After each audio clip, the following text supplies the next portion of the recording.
Chapter 25. Pinocchio promises the fairy to be good and to study, as he is growing tired of being a marionette and wishes to become a real boy.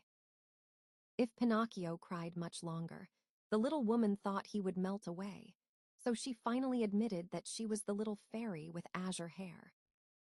"You rascal of a marionette, how did you know it was I?" she asked, laughing. "My love for you told me who you were. Do you remember? You left me when I was a little girl, and now you find me a grown woman. I am so old, I could almost be your mother. I am very glad of that, for then I can call you mother instead of sister.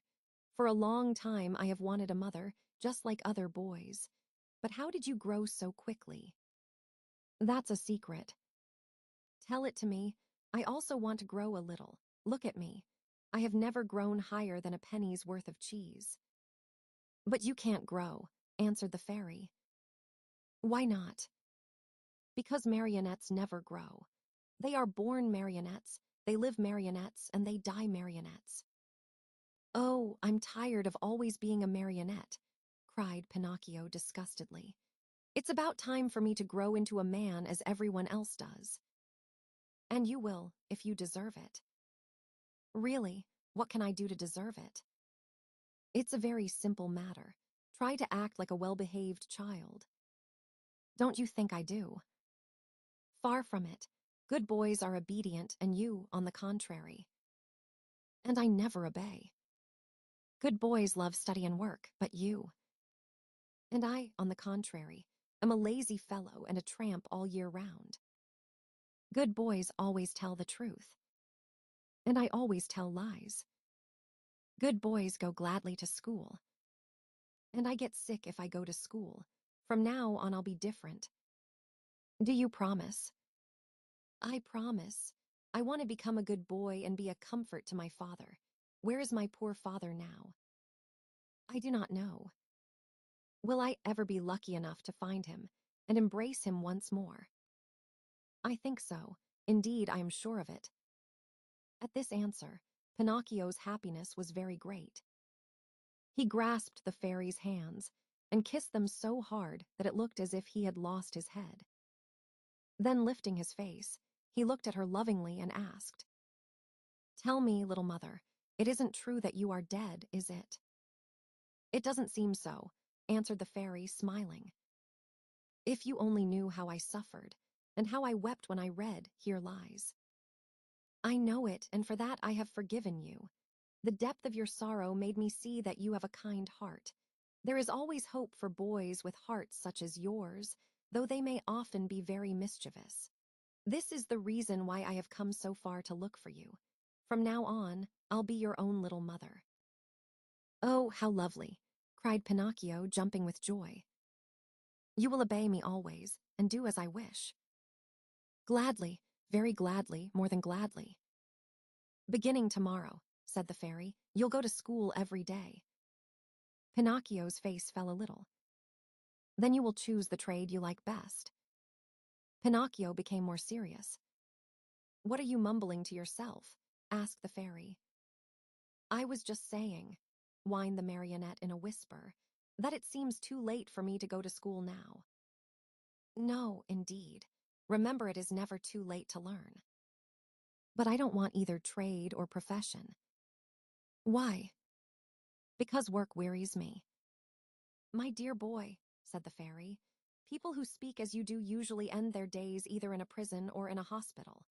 A man, remember, whether rich or poor, should do something in this world. No one can find happiness without work. Woe betide the lazy fellow. Laziness is a serious illness, and one must cure it immediately. Yes, even from early childhood. If not, it will kill you in the end." These words touched Pinocchio's heart. He lifted his eyes to his fairy and said seriously, "I'll work, I'll study, I'll do all you tell me. After all, the life of a marionette has grown very tiresome to me, and I want to become a boy, no matter how hard it is. You promise that, do you not?" "Yes, I promise, and now it is up to you." Chapter 26. Pinocchio goes to the seashore with his friends to see the terrible shark. In the morning, Bright and early, Pinocchio started for school. Imagine what the boys said when they saw a marionette enter the classroom.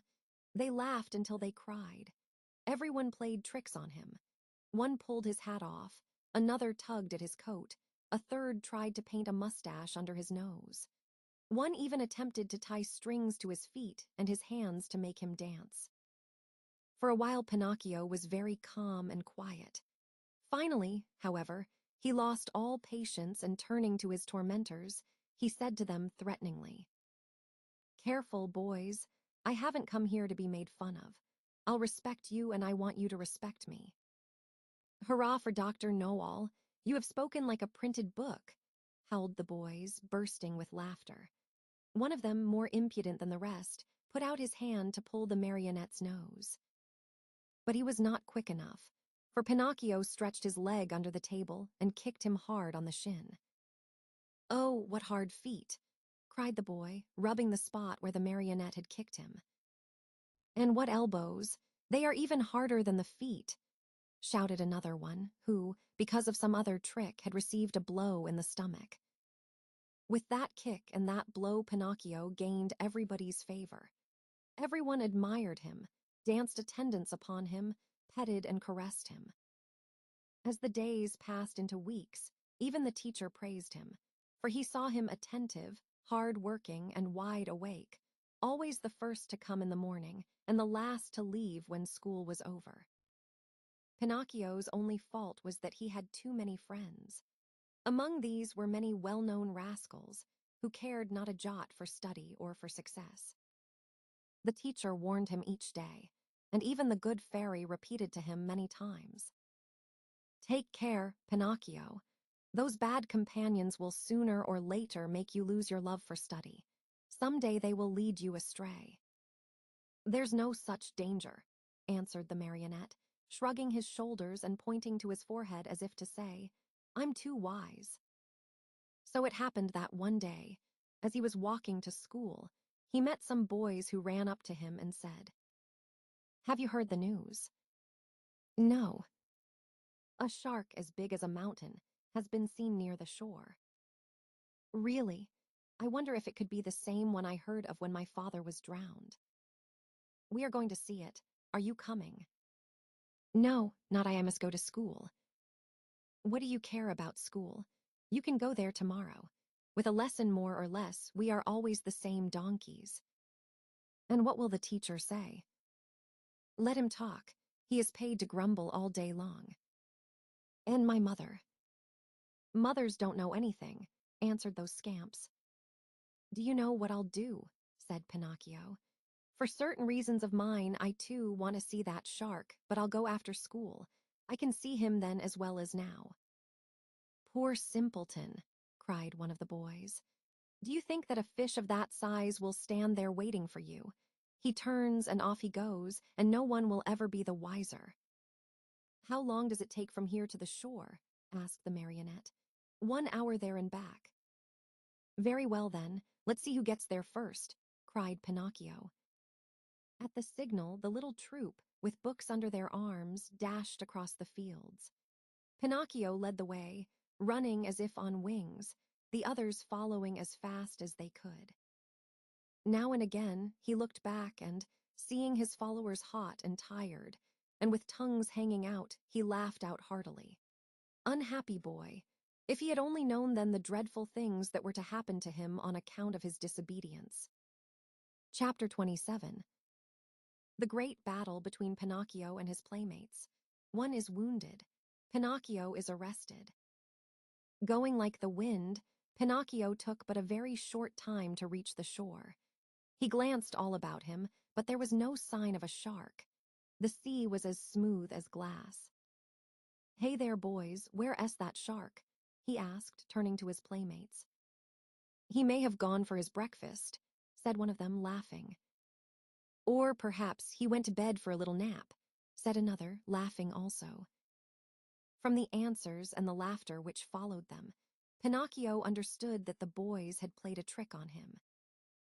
"What now?" he said angrily to them. "What's the joke?" "Oh, the joke's on you," cried his tormentors. laughing more heartily than ever and dancing gaily around the marionette. "And that is that we have made you stay out of school to come with us. Aren't you ashamed of being such a goody-goody and of studying so hard? You never have a bit of enjoyment. And what is it to you, if I do study? What does the teacher think of us, you mean? Why? Don't you see? If you study and we don't, we pay for it. After all, it's only fair to look out for ourselves. What do you want me to do? Hate school and books and teachers, as we all do. They are your worst enemies, you know, and they like to make you as unhappy as they can. And if I go on studying, what will you do to me? You'll pay for it. Really, you amuse me, answered the marionette, nodding his head. Hey, Pinocchio, cried the tallest of them all. That will do. We are tired of hearing you bragging about yourself, you little turkey cock. You may not be afraid of us, but remember we are not afraid of you either. You are alone, you know, and we are 7. Like the 7 sins, said Pinocchio, still laughing. Did you hear that? He has insulted us all. He has called us sins. Pinocchio, apologize for that or look out. Cuck, ooh, said the marionette, mocking them with his thumb to his nose. You'll be sorry. Cuck, zoo. We'll whip you soundly. Cuck, zoo. You'll go home with a broken nose. Cuck, zoo. Very well, then. Take that and keep it for your supper, called out the boldest of his tormentors. And with the words, he gave Pinocchio a terrible blow on the head. Pinocchio answered with another blow, and that was the signal for the beginning of the fray.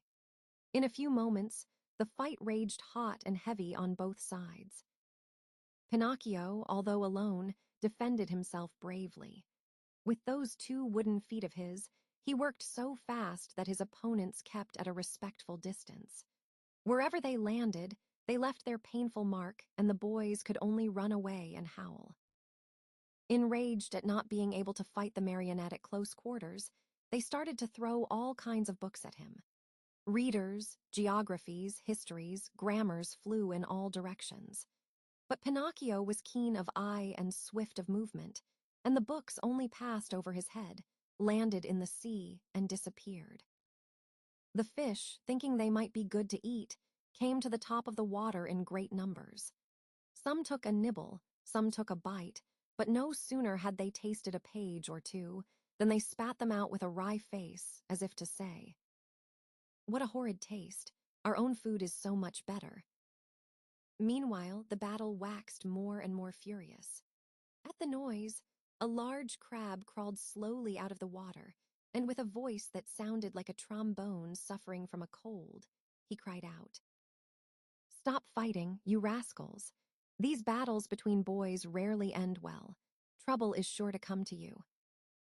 Poor crab, he might as well have spoken to the wind. Instead of listening to his good advice, Pinocchio turned to him and said as roughly as he knew how, "Keep quiet, ugly Gab. It would be better for you to chew a few cough drops to get rid of that cold you have. Go to bed and sleep. You will feel better in the morning." In the meantime, the boys, having used all their books, looked around for new ammunition.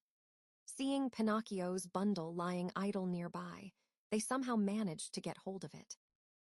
One of the books was a very large volume, an arithmetic text, heavily bound in leather. It was Pinocchio's pride. Among all his books, he liked that one the best. Thinking it would make a fine missile, one of the boys took hold of it and threw it with all his strength at Pinocchio's head. But instead of hitting the marionette, the book struck one of the other boys, who, as pale as a ghost, cried out faintly, "Oh, mother, help, I'm dying!" and fell senseless to the ground. At the sight of that pale little corpse, the boys were so frightened that they turned tail and ran. In a few moments, all had disappeared. All except Pinocchio. Although scared to death by the horror of what had been done, he ran to the sea and soaked his handkerchief in the cool water, and with it bathed the head of his poor little schoolmate.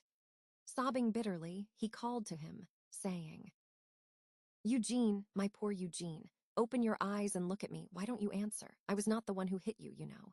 Believe me, I didn't do it. Open your eyes, Eugene. If you keep them shut, I'll die too. Oh, dear me, how shall I ever go home now? How shall I ever look at my little mother again? What will happen to me? Where shall I go? Where shall I hide? Oh, how much better it would have been, 1,000 times better, if only I had gone to school. Why did I listen to those boys? They always were a bad influence. And to think that the teacher had told me, and my mother too, beware of bad company. That's what she said. But I'm stubborn and proud. I listen, but always I do as I wish. And then I pay. I've never had a moment's peace since I've been born. Oh dear, what will become of me? What will become of me? Pinocchio went on crying and moaning and beating his head. Again and again he called to his little friend, when suddenly he heard heavy steps approaching. He looked up and saw 2 tall carabineers near him. "What are you doing stretched out on the ground?" they asked Pinocchio. "I'm helping this schoolfellow of mine." "Has he fainted?" "I should say so," said one of the carabineers, bending to look at Eugene. "This boy has been wounded on the temple. Who has hurt him?" "Not I," stammered the marionette, who had hardly a breath left in his whole body. "If it wasn't you, who was it then?" "Not I," repeated Pinocchio. "And with what was he wounded?" "With this book," and the marionette picked up the arithmetic text to show it to the officer. "And whose book is this?" "Mine." "Enough. Not another word. Get up as quickly as you can and come along with us." "But I—" "Come with us." "But I am innocent." "Come with us." Before starting out, the officers called out to several fishermen passing by in a boat and said to them, "Take care of this little fellow who has been hurt. Take him home and bind his wounds. Tomorrow we'll come after him." They then took hold of Pinocchio and, putting him between them, said to him in a rough voice, "March, and go quickly, or it will be the worse for you." They did not have to repeat their words. The marionette walked swiftly along the road to the village. But the poor fellow hardly knew what he was about. He thought he had a nightmare. He felt ill. His eyes saw everything double, his legs trembled, his tongue was dry, and try as he might, he could not utter a single word. Yet, in spite of this numbness of feeling, he suffered keenly at the thought of passing under the windows of his good little fairy's house. What would she say on seeing him between 2 carabineers?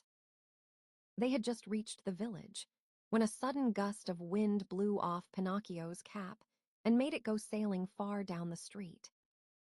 "Would you allow me," the marionette asked the carabineers, "to run after my cap?" "Very well, go, but hurry."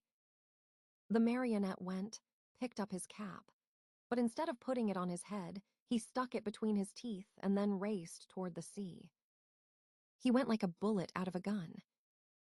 The carabineers, judging that it would be very difficult to catch him, sent a large mastiff after him, one that had won first prize in all the dog races. Pinocchio ran fast, and the dog ran faster.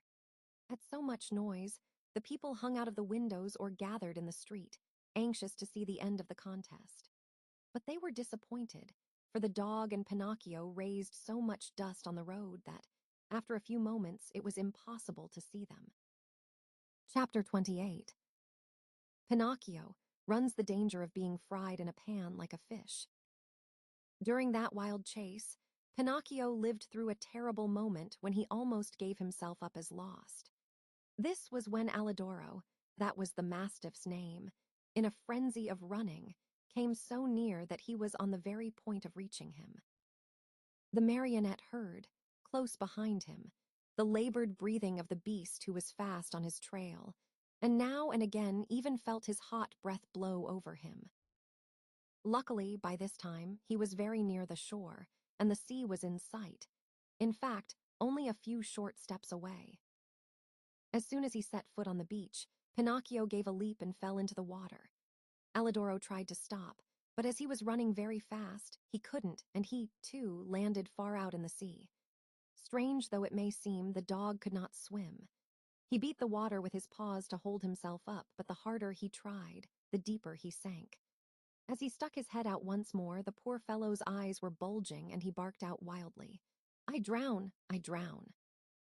"Drown," answered Pinocchio from afar, happy at his escape. "Help, Pinocchio, dear little Pinocchio. Save me from death." At those cries of suffering, the marionette, who after all had a very kind heart, was moved to compassion. He turned toward the poor animal and said to him, "But if I help you, will you promise not to bother me again by running after me?" "I promise, I promise.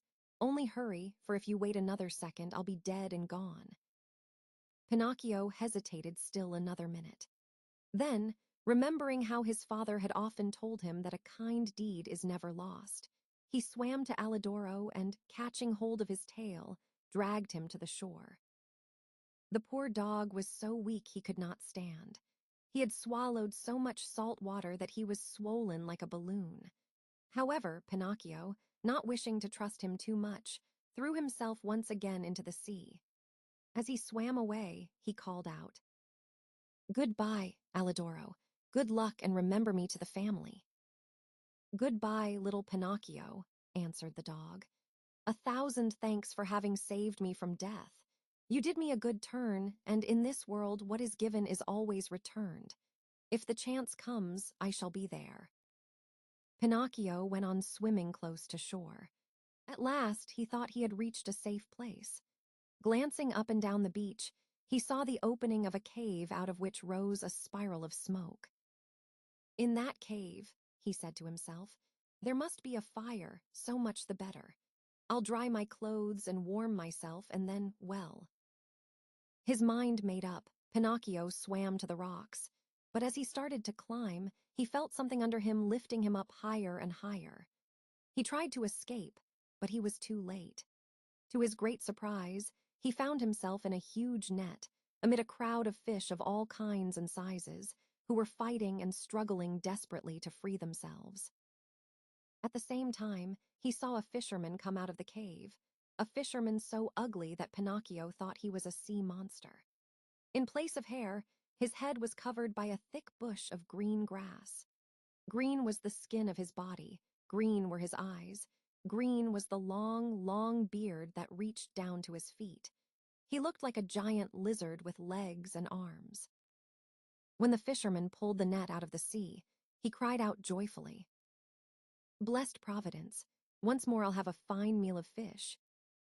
"Thank heaven, I'm not a fish," said Pinocchio to himself, trying with these words to find a little courage. The fisherman took the net and the fish to the cave, a dark, gloomy, smoky place. In the middle of it, a pan full of oil sizzled over a smoky fire, sending out a repelling odor of tallow that took away one's breath. "Now, let's see what kind of fish we have caught today," said the green fisherman. He put a hand as big as a spade into the net and pulled out a handful of mullets. "Fine mullets these," he said, after looking at them and smelling them with pleasure. After that, he threw them into a large, empty tub. Many times he repeated this performance.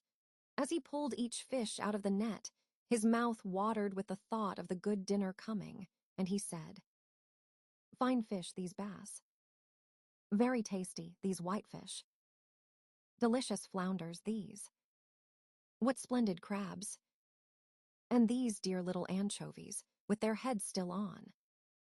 As you can well imagine, the bass, the flounders, the whitefish, and even the little anchovies all went together into the tub to keep the mullets company. The last to come out of the net was Pinocchio. As soon as the fisherman pulled him out, his green eyes opened wide with surprise, and he cried out in fear, "What kind of fish is this? I don't remember ever eating anything like it." He looked at him closely, and after turning him over and over, he said at last, "I understand. He must be a crab." Pinocchio, mortified at being taken for a crab, said resentfully, "What nonsense! A crab indeed! I am no such thing. Beware how you deal with me. I am a marionette, I want you to know." "A marionette?" asked the fisherman. "I must admit that a marionette fish is, for me, an entirely new kind of fish. So much the better. I'll eat you with greater relish. Eat me, but can't you understand that I'm not a fish? Can't you hear that I speak and think as you do? It's true, answered the fisherman. But since I see that you are a fish, well able to talk and think as I do, I'll treat you with all due respect. And that, as a sign of my particular esteem, I'll leave to you the choice of the manner in which you are to be cooked. Do you wish to be fried in a pan, or do you prefer to be cooked with tomato sauce? To tell you the truth, answered Pinocchio, if I must choose, I should much rather go free so I may return home. Are you fooling? Do you think that I want to lose the opportunity to taste such a rare fish? A marionette fish does not come very often to these seas. Leave it to me. I'll fry you in the pan with the others. I know you'll like it. It's always a comfort to find oneself in good company. The unlucky marionette, hearing this, began to cry and wail and beg. With tears streaming down his cheeks, he said, "How much better it would have been for me to go to school. I did listen to my playmates, and now I am paying for it. Oh, oh, oh." And as he struggled and squirmed like an eel to escape from him, the green fisherman took a stout cord and tied him hand and foot, and threw him into the bottom of the tub with the others. Then he pulled a wooden bowl full of flour out of a cupboard and started to roll the fish into it, one by one. When they were white with it, he threw them into the pan.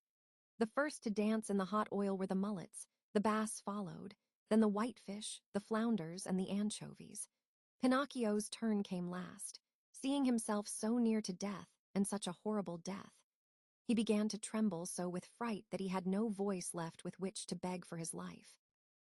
The poor boy beseeched only with his eyes, but the green fisherman, not even noticing that it was he, turned him over and over in the flour until he looked like a marionette made of chalk. Then he took him by the head and... Chapter 29. Pinocchio returns to the fairy's house, and she promises him that, on the morrow, he will cease to be a marionette and become a boy.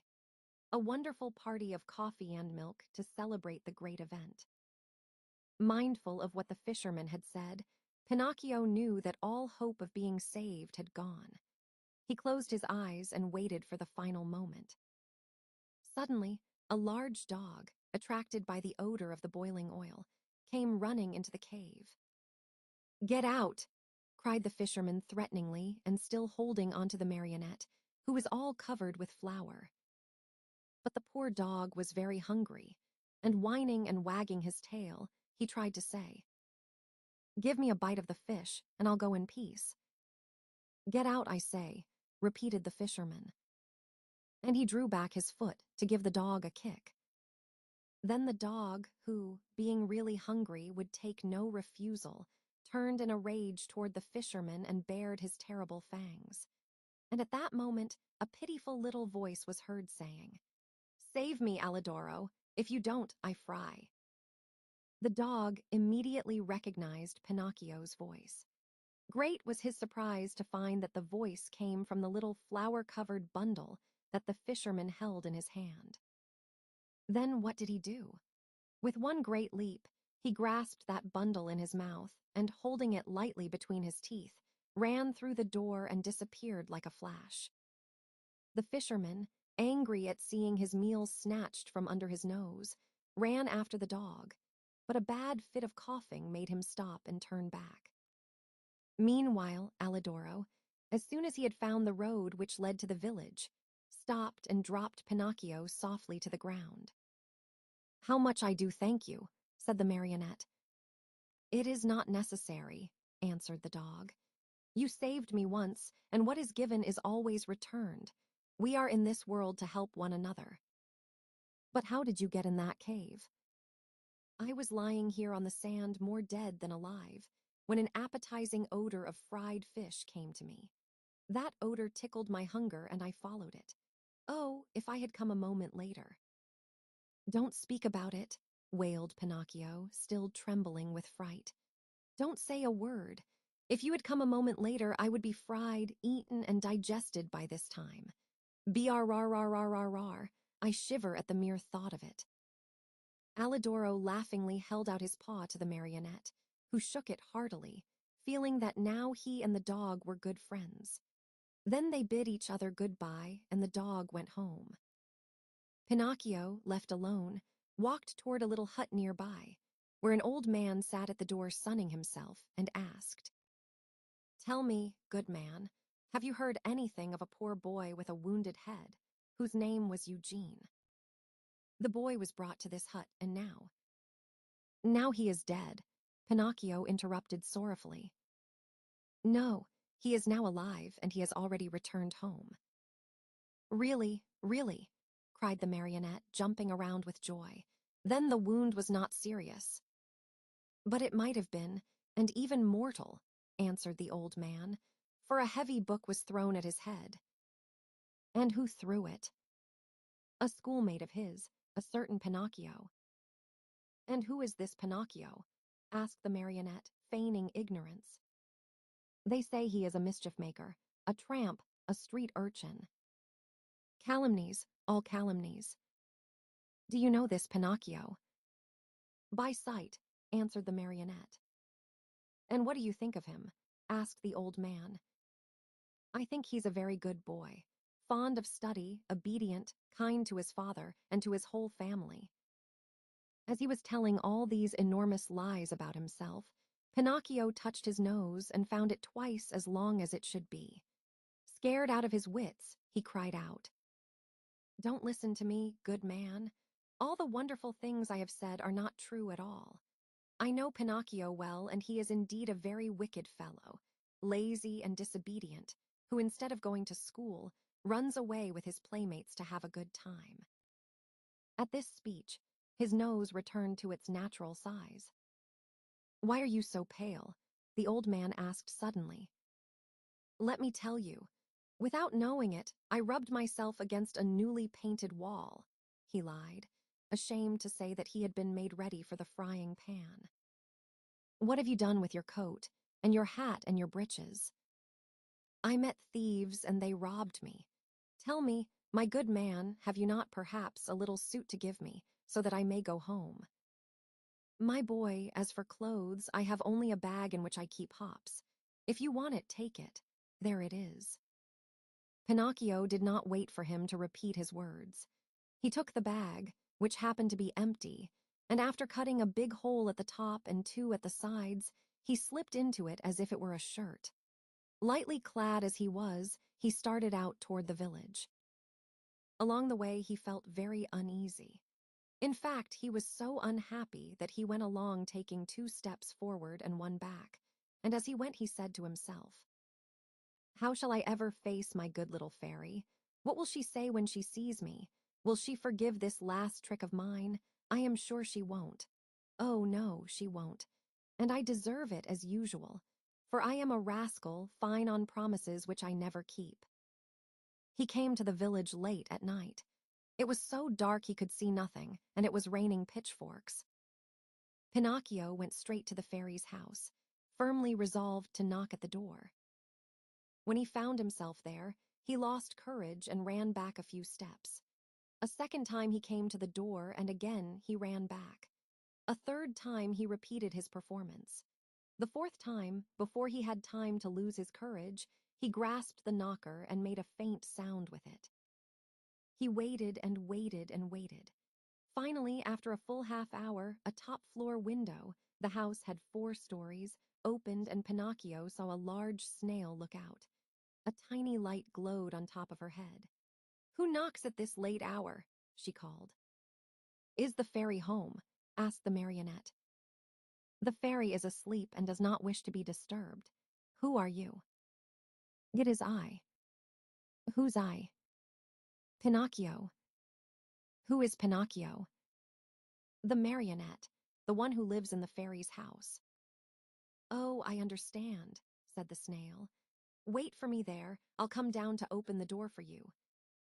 "Hurry, I beg of you, for I am dying of cold." "My boy, I am a snail, and snails are never in a hurry." An hour passed, 2 hours, and the door was still closed. Pinocchio, who was trembling with fear and shivering from the cold rain on his back, knocked a second time, this time louder than before. At that second knock, a window on the third floor opened, and the same snail looked out. "Dear little snail," cried Pinocchio from the street, "I have been waiting 2 hours for you, and 2 hours on a dreadful night like this are as long as 2 years. Hurry, please." "My boy," answered the snail in a calm, peaceful voice, "my dear boy, I am a snail, and snails are never in a hurry." And the window closed. A few minutes later midnight struck, then 1 o'clock, 2 o'clock, and the door still remained closed. Then Pinocchio, losing all patience, grabbed the knocker with both hands, fully determined to awaken the whole house and street with it. As soon as he touched the knocker, however, it became an eel and wiggled away into the darkness. "Really?" cried Pinocchio, blind with rage. "If the knocker is gone, I can still use my feet." He stepped back and gave the door a most solemn kick. He kicked so hard that his foot went straight through the door and his leg followed almost to the knee. No matter how he pulled and tugged, he could not pull it out. There he stayed as if nailed to the door. Poor Pinocchio. The rest of the night he had to spend with one foot through the door and the other one in the air. As dawn was breaking, the door finally opened. That brave little animal, the snail, had taken exactly 9 hours to go from the fourth floor to the street. How she must have raced. "What are you doing with your foot through the door?" she asked the marionette, laughing. "It was a misfortune. Won't you try, pretty little snail, to free me from this terrible torture?" "My boy, we need a carpenter here, and I have never been one." "Ask the fairy to help me." "The fairy is asleep and does not want to be disturbed." "But what do you want me to do, nailed to the door like this?" "Enjoy yourself, counting the ants which are passing by."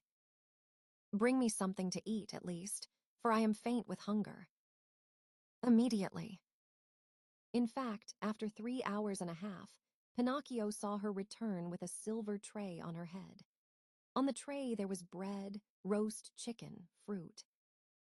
"Here is the breakfast the fairy sends to you," said the snail.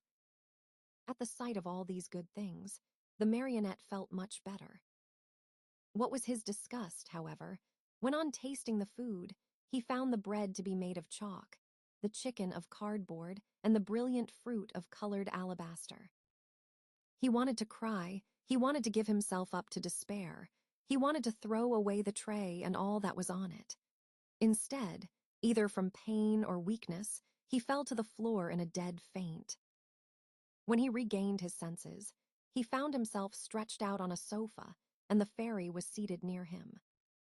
"This time also I forgive you," said the fairy to him, "but be careful not to get into mischief again." Pinocchio promised to study and to behave himself, and he kept his word for the remainder of the year. At the end of it, he passed first in all his examinations, and his report was so good that the fairy said to him happily, "Tomorrow your wish will come true." "And what is it?" "Tomorrow you will cease to be a marionette and will become a real boy." Pinocchio was beside himself with joy. All his friends and schoolmates must be invited to celebrate the great event. The fairy promised to prepare 200 cups of coffee and milk and 400 slices of toast buttered on both sides. The day promised to be a very gay and happy one, but unluckily, in a marionette's life, there's always a but which is apt to spoil everything. Chapter 30. Pinocchio, instead of becoming a boy, runs away to the land of toys with his friend, Lampwick. Coming at last out of the surprise into which the fairy's words had thrown him, Pinocchio asked for permission to give out the invitations. "Indeed, you may invite your friends to tomorrow's party. Only remember to return home before dark. Do you understand?" "I'll be back in 1 hour without fail," answered the marionette. "Take care, Pinocchio. Boys give promises very easily, but they as easily forget them." "But I am not like those others. When I give my word, I keep it." "We shall see. In case you do disobey, you will be the one to suffer, not anyone else. Why? Because boys who do not listen to their elders always come to grief.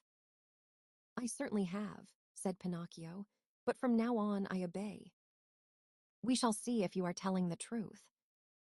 Without adding another word, the marionette bade the good fairy goodbye, and singing and dancing, he left the house. In a little more than an hour, all his friends were invited. Some accepted quickly and gladly. Others had to be coaxed, but when they heard that the toast was to be buttered on both sides, they all ended by accepting the invitation with the words, "We'll come to please you." Now it must be known that, among all his friends, Pinocchio had one whom he loved most of all. The boy's real name was Romeo, but everyone called him Lampwick, for he was long and thin and had a woebegone look about him. Lampwick was the laziest boy in the school and the biggest mischief-maker, but Pinocchio loved him dearly. That day he went straight to his friend's house to invite him to the party, but Lampwick was not at home. He went a second time, and again a third, but still without success. Where could he be? Pinocchio searched here and there and everywhere, and finally discovered him hiding near a farmer's wagon. "What are you doing there?" asked Pinocchio, running up to him. "I am waiting for midnight to strike to go." "Where?" "Far, far away. And I have gone to your house 3 times to look for you." "What did you want from me?" "Haven't you heard the news? Don't you know what good luck is mine?" "What is it?" "Tomorrow I end my days as a marionette and become a boy, like you and all my other friends." "May it bring you luck." "Shall I see you at my party tomorrow?" "But I'm telling you that I go tonight." "At what time?" "At midnight." "And where are you going?" "To a real country, the best in the world, a wonderful place." "What is it called?" "It is called the Land of Toys. Why don't you come too?" "Oh no." "You are making a big mistake, Pinocchio. Believe me, if you don't come, you'll be sorry. Where can you find a place that will agree better with you and me? No schools, no teachers, no books. In that blessed place there is no such thing as study. Here, it is only on Saturdays that we have no school. In the Land of Toys, every day except Sunday is a Saturday. Vacation begins on the 1st of January and ends on the last day of December. That is the place for me. All countries should be like it. How happy we should all be. But how does one spend the day in the Land of Toys? Days are spent in play and enjoyment from morn till night. At night one goes to bed, and next morning the good times begin all over again. What do you think of it?" Said Pinocchio, nodding his wooden head, as if to say, "It's the kind of life which would agree with me perfectly." "Do you want to go with me, then? Yes or no? You must make up your mind." "No, no, and again no. I have promised my kind fairy to become a good boy, and I want to keep my word. Just see, the sun is setting and I must leave you and run. Goodbye and good luck to you." "Where are you going in such a hurry?" "Home. My good fairy wants me to return home before night." "Wait 2 minutes more." "It's too late." "Only 2 minutes." "And if the fairy scolds me?" "Let her scold. After she gets tired, she will stop," said Lampwick. "Are you going alone or with others?" "Alone. There will be more than 100 of us." "Will you walk?" "At midnight the wagon passes here, that is to take us within the boundaries of that marvelous country." "How I wish midnight would strike." "Why?" "To see you all set out together." "Stay here a while longer, and you will see us." "No, no, I want to return home." "Wait 2 more minutes." "I have waited too long as it is. The fairy will be worried." "Poor fairy. Is she afraid the bats will eat you up?" "Listen, Lampwick," said the marionette. "Are you really sure that there are no schools in the Land of Toys? Not even the shadow of one?" "Not even one teacher?" "Not one." "And one does not have to study?" Never, never, never. What a great land, said Pinocchio, feeling his mouth water. What a beautiful land. I have never been there, but I can well imagine it. Why don't you come too? It is useless for you to tempt me. I told you I promised my good fairy to behave myself, and I am going to keep my word. Goodbye, then, and remember me to the grammar schools, to the high schools, and even to the colleges if you meet them on the way. Goodbye, Lampwick. Have a pleasant trip, enjoy yourself, and remember your friends once in a while. With these words, the marionette started on his way home. Turning once more to his friend, he asked him, "But are you sure that, in that country, each week is composed of 6 Saturdays and 1 Sunday?" "Very sure." "And that vacation begins on the 1st of January and ends on the 31st of December?" "Very, very sure." "What a great country," repeated Pinocchio, puzzled as to what to do. Then, in sudden determination, he said hurriedly, "Goodbye for the last time, and good luck." "Goodbye." "How soon will you go?" "Within 2 hours." "What a pity. If it were only 1 hour, I might wait for you." "And the ferry?" "By this time I'm late, and 1 hour more or less makes very little difference." Poor Pinocchio, and if the fairy scolds you? "Oh, I'll let her scold. After she gets tired, she will stop." In the meantime, the night became darker and darker. All at once in the distance, a small light flickered.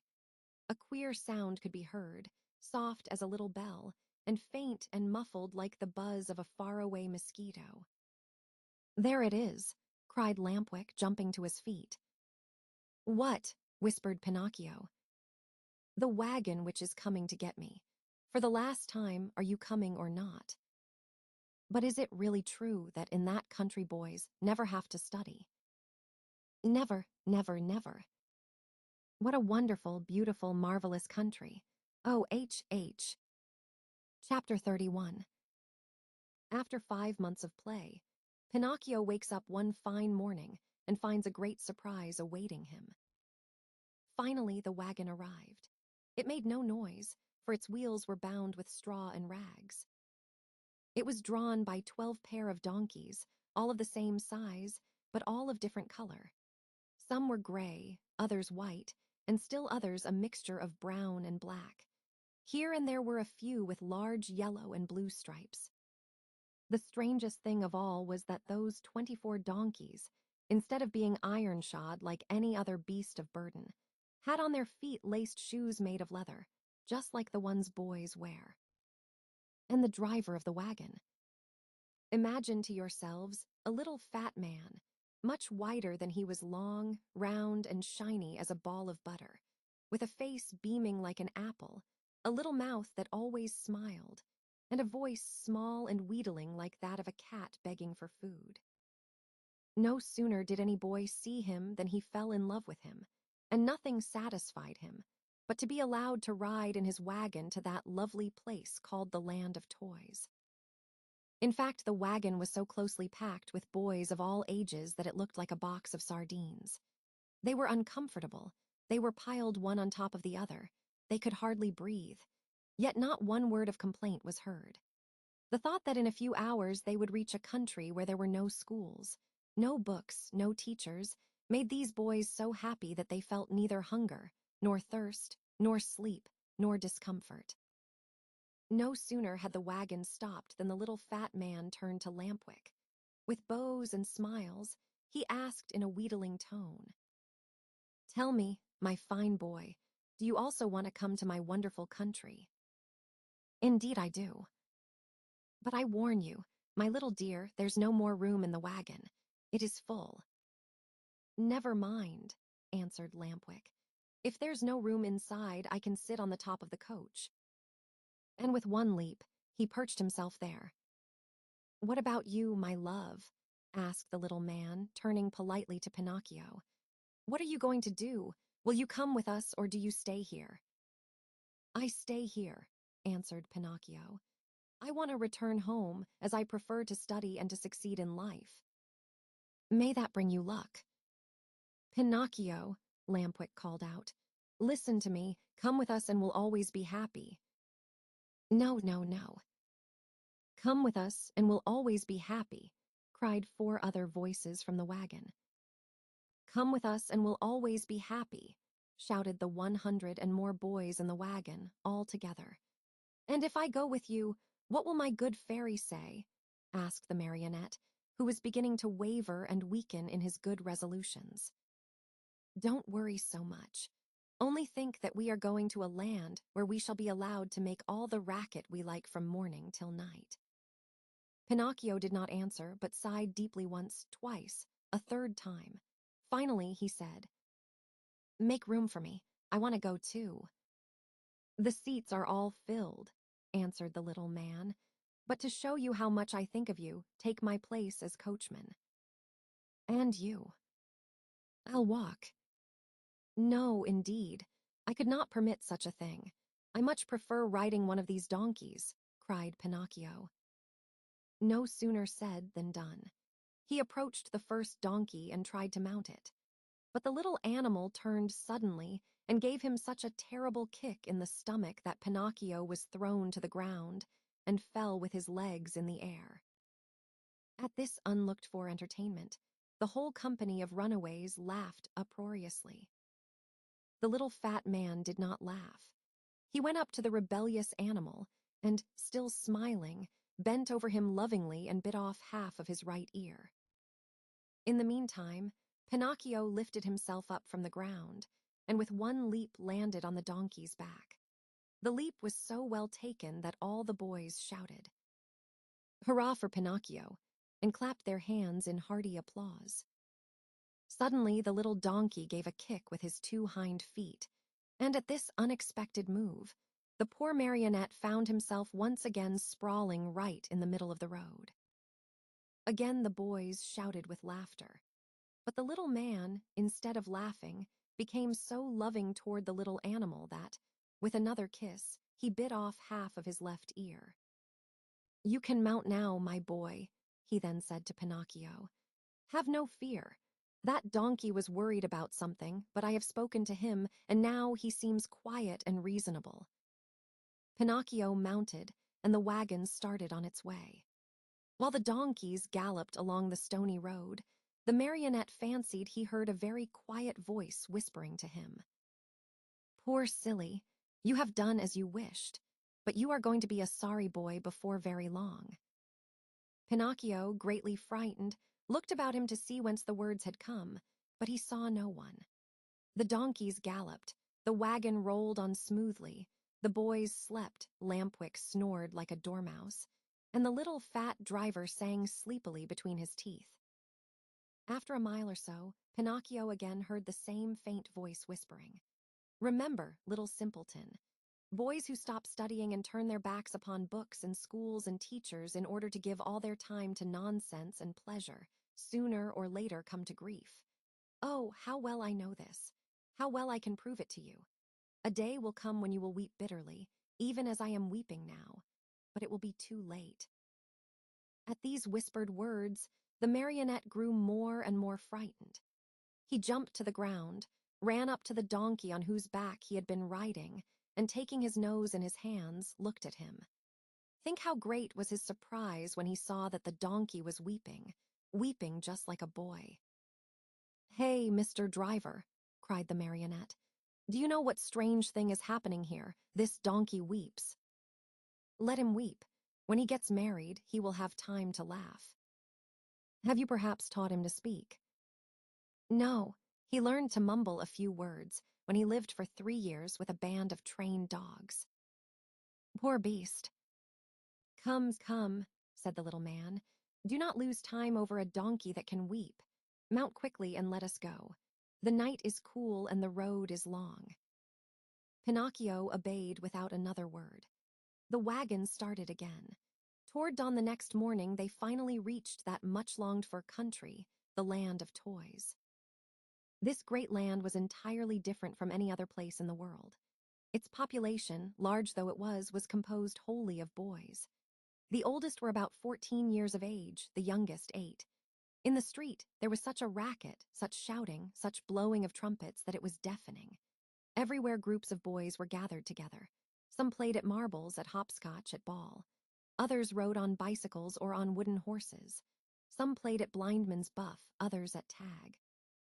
Here a group played circus, there another sang and recited. A few turned somersaults, others walked on their hands with their feet in the air. Generals in full uniform leading regiments of cardboard soldiers passed by. Laughter, shrieks, howls, catcalls, hand-clapping followed this parade.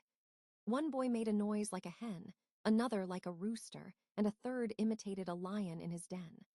Altogether, they created such a pandemonium that it would have been necessary for you to put cotton in your ears. The squares were filled with small wooden theaters, overflowing with boys from morning till night, and on the walls of the houses, written with charcoal, were words like these: "Hurrah for the land of toys! Down with arithmetic! No more school!" As soon as they had set foot in that land, Pinocchio, Lampwick, and all the other boys who had traveled with them started out on a tour of investigation. They wandered everywhere. They looked into every nook and corner, house and theater. They became everybody's friend. Who could be happier than they? What with entertainments and parties, the hours, the days, the weeks passed like lightning. "Oh, what a beautiful life this is," said Pinocchio each time that, by chance, he met his friend Lampwick. "Was I right or wrong?" answered Lampwick. "And to think you did not want to come.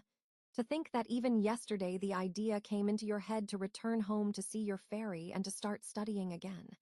If today you are free from pencils and books and school, you owe it to me, to my advice, to my care. Do you admit it?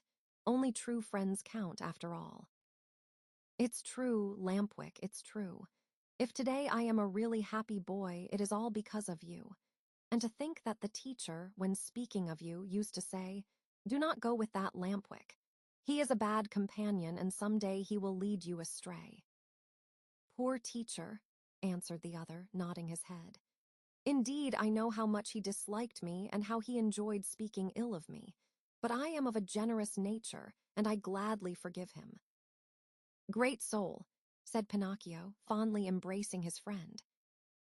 5 months passed, and the boys continued playing and enjoying themselves from morn till night, without ever seeing a book, or a desk, or a school. But, my children, there came a morning when Pinocchio awoke and found a great surprise awaiting him, a surprise which made him feel very unhappy, as you shall see. Chapter 32. Pinocchio's ears become like those of a donkey. In a little while, he changes into a real donkey and begins to bray. Everyone, at one time or another, has found some surprise awaiting him. Of the kind which Pinocchio had on that eventful morning of his life, there are but few. What was it? I will tell you, my dear little readers. On awakening, Pinocchio put his hand up to his head, and there he found. Guess. He found that, during the night, his ears had grown at least 10 full inches. You must know that the marionette, even from his birth, had very small ears, so small indeed that to the naked eye they could hardly be seen. Fancy how he felt when he noticed that overnight those two dainty organs had become as long as shoe brushes. He went in search of a mirror, but not finding any, he just filled a basin with water and looked at himself. There he saw what he never could have wished to see. His manly figure was adorned and enriched by a beautiful pair of donkey's ears. I leave you to think of the terrible grief, the shame, the despair of the poor marionette. He began to cry, to scream, to knock his head against the wall, but the more he shrieked, the longer and the more hairy grew his ears. At those piercing shrieks, a dormouse came into the room, a fat little dormouse who lived upstairs. Seeing Pinocchio so grief-stricken, she asked him anxiously, "What is the matter, dear little neighbor?" "I am sick, my little dormouse, very, very sick, and from an illness which frightens me. Do you understand how to feel the pulse?" "A little." "Feel mine, then, and tell me if I have a fever." The Dormouse took Pinocchio's wrist between her paws and, after a few minutes, looked up at him sorrowfully and said, "My friend, I am sorry, but I must give you some very sad news." "What is it?" "You have a very bad fever." "But what fever is it?" "The donkey fever." "I don't know anything about that fever," answered the marionette, beginning to understand even too well what was happening to him. "Then I will tell you all about it," said the Dormouse. "Know then that within 2 or 3 hours you will no longer be a marionette nor a boy." "What shall I be?" "Within 2 or 3 hours you will become a real donkey, just like the ones that pull the fruit carts to market." "Oh, what have I done? What have I done?" cried Pinocchio, grasping his 2 long ears in his hands and pulling and tugging at them angrily, just as if they belonged to another. "My dear boy," answered the Dormouse to cheer him up a bit, "why worry now? What is done cannot be undone, you know. Fate has decreed that all lazy boys who come to hate books and schools and teachers and spend all their days with toys and games must sooner or later turn into donkeys." "But is it really so?" asked the marionette, sobbing bitterly. "I am sorry to say it is, and tears now are useless. You should have thought of all this before. But the fault is not mine. Believe me, little Dormouse, the fault is all Lampwick's." "And who is this Lampwick?" "A classmate of mine. I wanted to return home. I wanted to be obedient. I wanted to study and to succeed in school, but Lampwick said to me, 'Why do you want to waste your time studying? Why do you want to go to school? Come with me to the land of toys. There we'll never study again. There we can enjoy ourselves and be happy from morn till night.'" "And why did you follow the advice of that false friend?" "Why, because, my dear little Dormouse, I am a heedless marionette, heedless and heartless. Oh, if I had only had a bit of heart, I should never have abandoned that good fairy, who loved me so well and who has been so kind to me. And by this time I should no longer be a marionette. I should have become a real boy, like all these friends of mine. Oh, if I meet Lampwick, I am going to tell him what I think of him, and more, too." After this long speech, Pinocchio walked to the door of the room. But when he reached it, remembering his donkey ears, he felt ashamed to show them to the public and turned back. He took a large cotton bag from a shelf, put it on his head, and pulled it far down to his very nose. Thus adorned, he went out. He looked for Lampwick everywhere, along the streets, in the squares, inside the theaters, everywhere, but he was not to be found. He asked everyone whom he met about him, but no one had seen him. In desperation, he returned home and knocked at the door. "Who is it?" asked Lampwick from within. "It is I," answered the marionette. "Wait a minute." After a full half-hour, the door opened. Another surprise awaited Pinocchio. There in the room stood his friend, with a large cotton bag on his head, pulled far down to his very nose. At the sight of that bag, Pinocchio felt slightly happier and thought to himself, "My friend must be suffering from the same sickness that I am. I wonder if he, too, has donkey fever." But pretending he had seen nothing, he asked with a smile, "How are you, my dear Lampwick?" "Very well, like a mouse in a Parmesan cheese." "Is that really true?" "Why should I lie to you?" "I beg your pardon, my friend, but why then are you wearing that cotton bag over your ears?" "The doctor has ordered it because one of my knees hurts. And you, dear marionette, why are you wearing that cotton bag down to your nose?" "The doctor has ordered it because I have bruised my foot." "Oh, my poor Pinocchio." "Oh, my poor Lampwick." An embarrassingly long silence followed these words, during which time the two friends looked at each other in a mocking way. Finally, the marionette, in a voice sweet as honey and soft as a flute, said to his companion, "Tell me, Lampwick, dear friend, have you ever suffered from an earache?" "Never, and you?" "Never. Still, since this morning my ear has been torturing me." "So has mine." "Yours too, and which ear is it?" "Both of them, And yours. Both of them, too. I wonder if it could be the same sickness. I'm afraid it is. Will you do me a favor, Lampwick? Gladly, with my whole heart. Will you let me see your ears? Why not? But before I show you mine, I want to see yours, dear Pinocchio. No, you must show yours first. No, my dear, yours first, then mine. Well then, said the marionette, let us make a contract. Let's hear the contract. Let us take off our caps together. All right. All right. Ready then. Pinocchio began to count. 1, 2, 3. At the word 3, the two boys pulled off their caps and threw them high in air.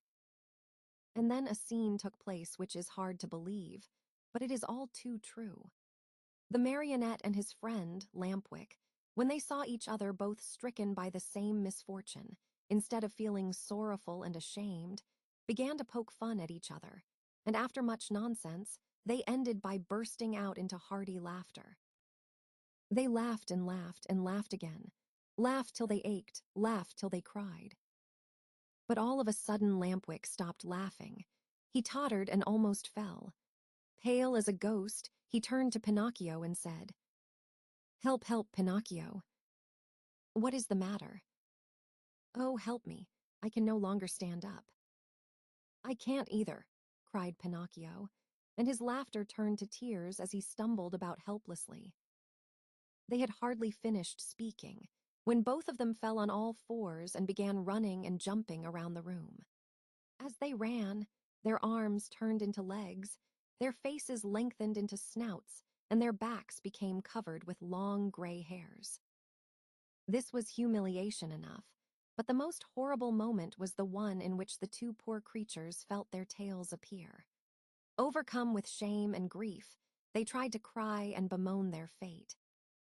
But what is done can't be undone.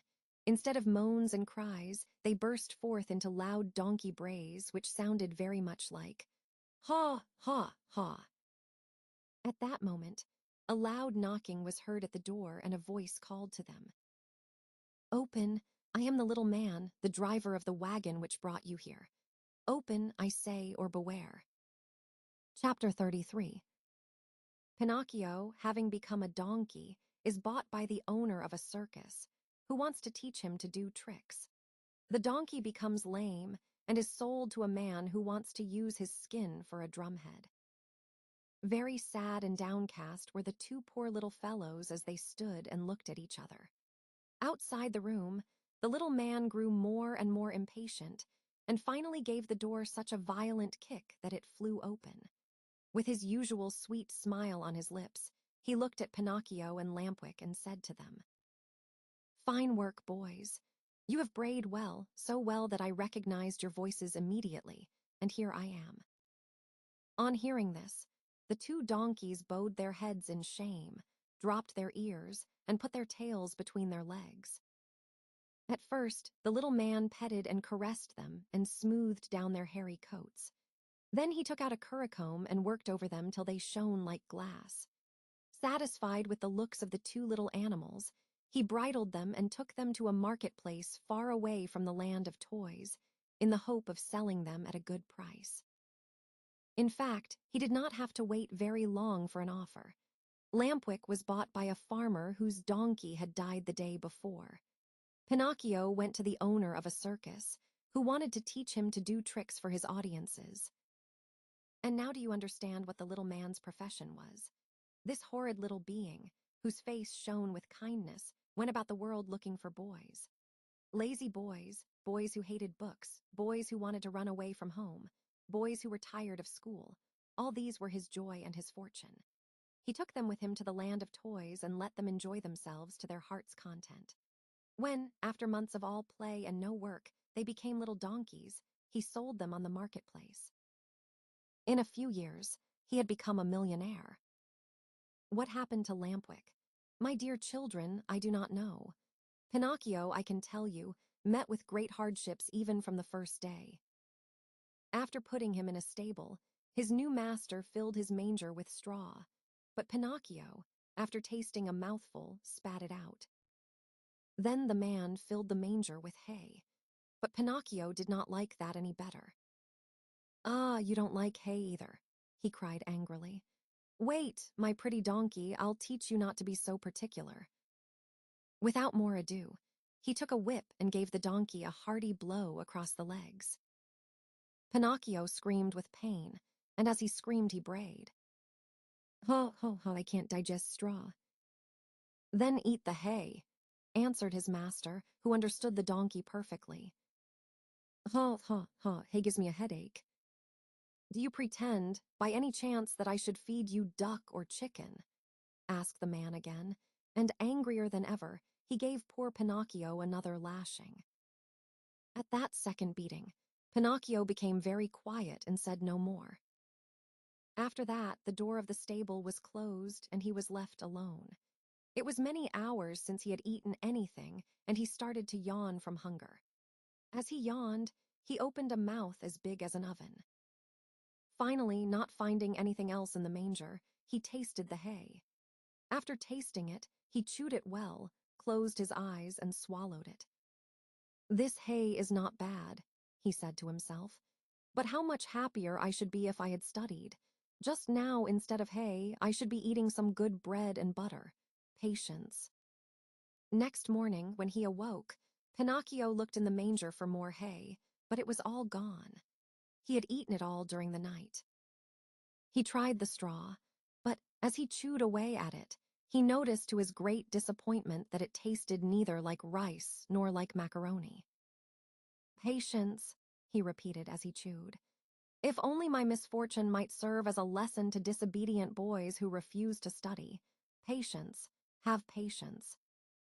"Patience indeed," shouted his master just then, as he came into the stable.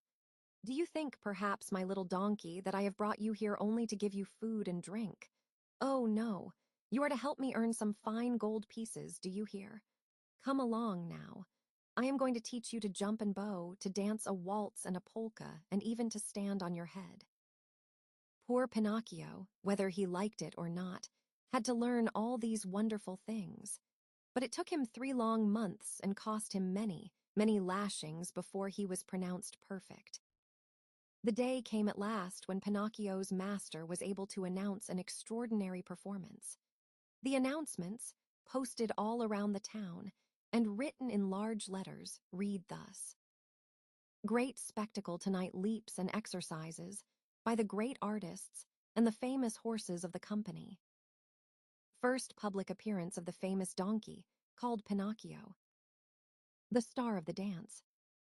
The theater will be as light as day." That night, as you can well imagine, the theater was filled to overflowing 1 hour before the show was scheduled to start. Not an orchestra chair could be had, not a balcony seat, nor a gallery seat, not even for their weight in gold. The place swarmed with boys and girls of all ages and sizes, wriggling and dancing about in a fever of impatience to see the famous donkey dance. When the first part of the performance was over, the owner and manager of the circus, in a black coat, white knee breeches, and patent leather boots, presented himself to the public and in a loud, pompous voice made the following announcement. "Most honored friends, gentlemen and ladies, your humble servant, the manager of this theater, presents himself before you tonight in order to introduce to you the greatest, the most famous donkey in the world. A donkey that has had the great honor in his short life of performing before the kings and queens and emperors of all the great courts of Europe. We thank you for your attention." This speech was greeted by much laughter and applause, and the applause grew to a roar when Pinocchio, the famous donkey, appeared in the circus ring. He was handsomely arrayed. A new bridle of shining leather with buckles of polished brass was on his back. 2 white camellias were tied to his ears. Ribbons and tassels of red silk adorned his mane, which was divided into many curls. A great sash of gold and silver was fastened around his waist, and his tail was decorated with ribbons of many brilliant colors. He was a handsome donkey indeed. The manager, when introducing him to the public, added these words: Most honored audience, I shall not take your time tonight to tell you of the great difficulties which I have encountered while trying to tame this animal, since I found him in the wilds of Africa. Observe, I beg of you, the savage look of his eye. All the means used by centuries of civilization in subduing wild beasts failed in this case. I had finally to resort to the gentle language of the whip in order to bring him to my will. With all my kindness, however, I never succeeded in gaining my donkey's love. He is still today as savage as the day I found him. He still fears and hates me, but I have found in him one great redeeming feature. Do you see this little bump on his forehead? It is this bump which gives him his great talent of dancing and using his feet as nimbly as a human being. Admire him, O signori, and enjoy yourselves. I let you now be the judges of my success as a teacher of animals. Before I leave you, I wish to state that there will be another performance tomorrow night. If the weather threatens rain, the great spectacle will take place at 11 o'clock in the morning. The manager bowed and then turned to Pinocchio and said, "Ready, Pinocchio. Before starting your performance, salute your audience."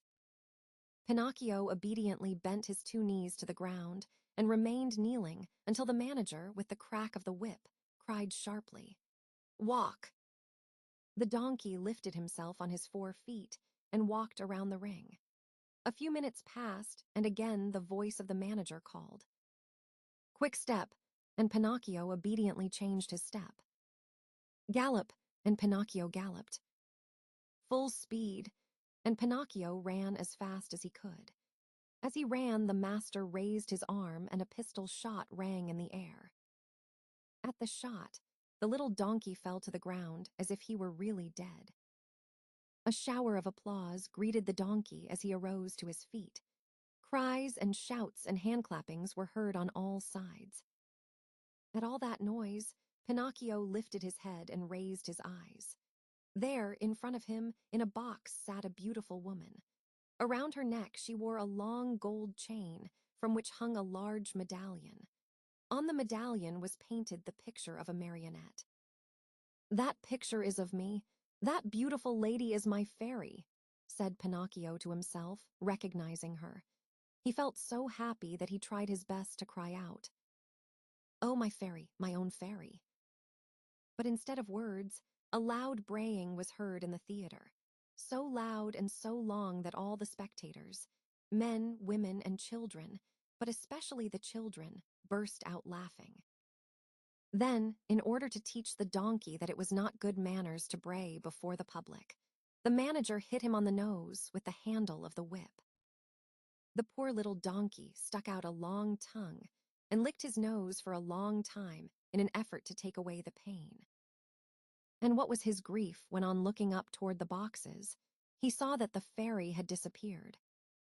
He felt himself fainting, his eyes filled with tears, and he wept bitterly. No one knew it, however, least of all the manager, who, cracking his whip, cried out, "Bravo, Pinocchio! Now show us how gracefully you can jump through the rings." Pinocchio tried 2 or 3 times, but each time he came near the ring, he found it more to his taste to go under it. The 4th time, at a look from his master, he leaped through it, but as he did so, his hind legs caught in the ring, and he fell to the floor in a heap. When he got up, he was lame and could hardly limp as far as the stable. "Pinocchio, we want Pinocchio, we want the little donkey," cried the boys from the orchestra, saddened by the accident. No one saw Pinocchio again that evening. The next morning, the veterinary, that is, the animal doctor, declared that he would be lame for the rest of his life. "What do I want with a lame donkey?" said the manager to the stable boy. "Take him to the market and sell him." When they reached the square, a buyer was soon found. "How much do you ask for that little lame donkey?" he asked. $4. "I'll give you 4 cents. Don't think I'm buying him for work. I want only his skin. It looks very tough and I can use it to make myself a drumhead. I belong to a musical band in my village and I need a drum." I leave it to you, my dear children, to picture to yourself the great pleasure with which Pinocchio heard that he was to become a drumhead. As soon as the buyer had paid the 4 cents, the donkey changed hands. His new owner took him to a high cliff overlooking the sea, put a stone around his neck, tied a rope to one of his hind feet, gave him a push, and threw him into the water. Pinocchio sank immediately, and his new master sat on the cliff waiting for him to drown, so as to skin him and make himself a drumhead. Chapter 34. Pinocchio is thrown into the sea, eaten by fishes, and becomes a marionette once more. As he swims to land, he is swallowed by the terrible shark. Down into the sea, deeper and deeper, sank Pinocchio, and finally, after 50 minutes of waiting, the man on the cliff said to himself, "By this time, my poor little lame donkey must be drowned. Up with him, and then I can get to work on my beautiful drum." He pulled the rope which he had tied to Pinocchio's leg, pulled and pulled and pulled, and at last he saw appear on the surface of the water. Can you guess what? Instead of a dead donkey, he saw a very much alive marionette, wriggling and squirming like an eel. Seeing that wooden marionette, the poor man thought he was dreaming and sat there with his mouth wide open and his eyes popping out of his head. Gathering his wits together, he said, "And the donkey I threw into the sea." "I am that donkey," answered the marionette, laughing. "You?" "I." "Ah, you little cheat. Are you poking fun at me?" "Poking fun at you? Not at all, dear master. I'm talking seriously." "But then, how is it that you, who a few minutes ago were a donkey, are now standing before me a wooden marionette?" "It may be the effect of salt water. The sea is fond of playing these tricks." "Be careful, marionette, be careful. Don't laugh at me. Woe be to you if I lose my patience." "Well then, my master, do you want to know my whole story? Untie my leg and I can tell it to you better." The old fellow, curious to know the true story of the marionette's life, immediately untied the rope which held his foot. Pinocchio, feeling free as a bird of the air, began his tale.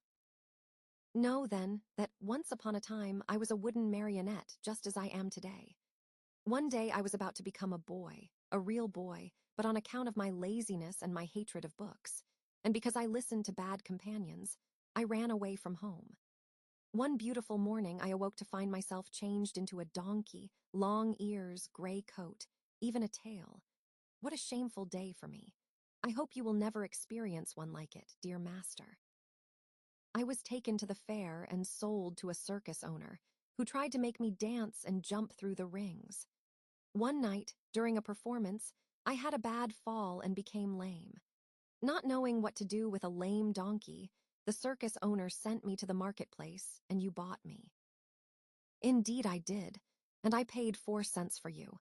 Now who will return my money to me?" "But why did you buy me? You bought me to do me harm, to kill me, to make a drumhead out of me." "Indeed I did, and now where shall I find another skin?" "Never mind, dear master. There are so many donkeys in this world." "Tell me, impudent little rogue, does your story end here?" "One more word," answered the marionette, "and I am through. After buying me, you brought me here to kill me. But feeling sorry for me, you tied a stone to my neck and threw me to the bottom of the sea. That was very good and kind of you to want me to suffer as little as possible, and I shall remember you always. And now my fairy will take care of me, even if you—" "Your fairy, who is she?" "She is my mother, and like all other mothers who love their children, she never loses sight of me, even though I do not deserve it. And today this good fairy of mine, as soon as she saw me in danger of drowning, sent 1,000 fishes to the spot where I lay. They thought I was really a dead donkey and began to eat me. What great bites they took! One ate my ears, another my nose, a third my neck and my mane. Some went at my legs, and some at my back, and among the others there was one tiny fish so gentle and polite that he did me the great favor of eating even my tail." "From now on," said the man, horrified, "I swear I shall never again taste fish.